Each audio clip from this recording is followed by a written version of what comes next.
Welcome back to another weekly reset in Destiny 2. We have a great week, so don't miss any of this information. This week we have the second week of Pantheon, and as you know, this is a limited time 4-week event with escalating difficulty and escalating rewards.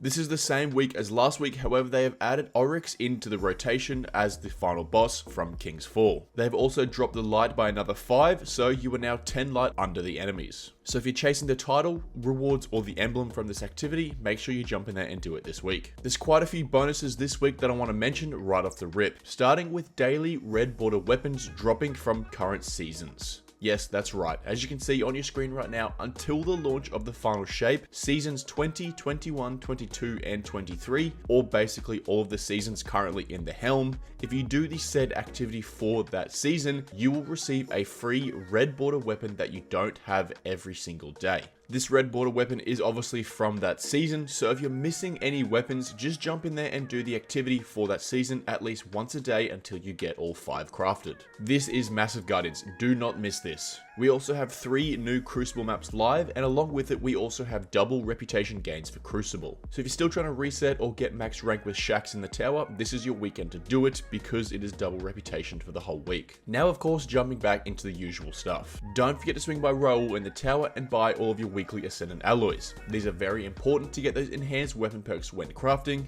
And of course, with every single brave weapon being enhanceable in the final shape, you are going to need a lot of these Ascendant alloys. This week's featured raid is the Deep Zone Crypt, a pretty solid raid here. I would be going for most of these weapons as they are great weapons to have. Weapons like the Commemoration with 4 times the charm and killing tally is still an ad clearing monster. Bequest with Surrounded and Relentless Strikes is a great sword to have, and the Heritage with Recombination and Reconstruction is a great slug shoddy. The featured dungeon on this reset is Pit of Heresy. There's not much to get from this dungeon, guys. It's been pretty much power crept, so I wouldn't worry about doing this. Moving over into the exotic mission rotator, we have Vox Obscura. My go-tos from this seasonal mission is the Peace of Mind rapid fire pulse rifle with moving target and perpetual motion, the explosive personality with auto-loading holster and unrelenting, and the exotic from here is the Dead Messenger, pretty solid grenade launcher. As of this season, we also have Warlord's Ruin being the newest dungeon, so you can get in there and get loot from it every single week. Try and at least do the final boss for a chance at the exotic Buried Bloodline, which is pretty solid,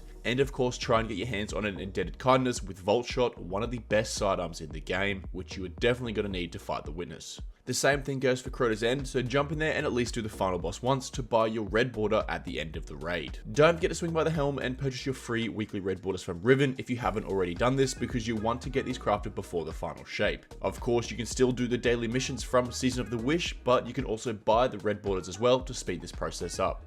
Once you finish up in the helm, swing by the tower and do all of the weekly pinnacle rewards from the 3 vendors, these being Vanguard, Crucible, and Gambit, as this will reward you with some bright dust. I know it's not a lot, but it will all add up by the end of the season. Also, while you're in the tower, don't forget to grab the bounties from every single vendor in the tower. Just do these passively and don't hand them in and hold on to them until the final shape launches. This is going to give you a massive chunk of XP in your artifact in the next season. And while you're grabbing bounties, just grab the ones from A to 1 and get all of your synthweaves before the season is over. This week's Grandmaster Nightfall is rewarding the Pre-Astanax for the Solar Bow. Now, I wouldn't break my back over this gun as it seems pretty average, but it's up to you if you want to farm it. Do not forget to grab your free Bright Dust package from the store tab, as this is one of the few things we actually get for free. And as always, to wrap the video up, head over to Neomuna and do some Vex incursion zones if you're missing out on any exotics on any other characters. You definitely aren't going to want to come back here when the final shape launches, so get the exotics now. Anyway, Guardians, that will wrap the video up there. Thank you so much for watching. If you did enjoy this week's video, feel free to drop a like, subscribe, comment down below, and all that other fun stuff. Like I said in my other videos, I'm doing one of these weekly update videos every single week leading into the final shape, and of course into the future after the final shape launches.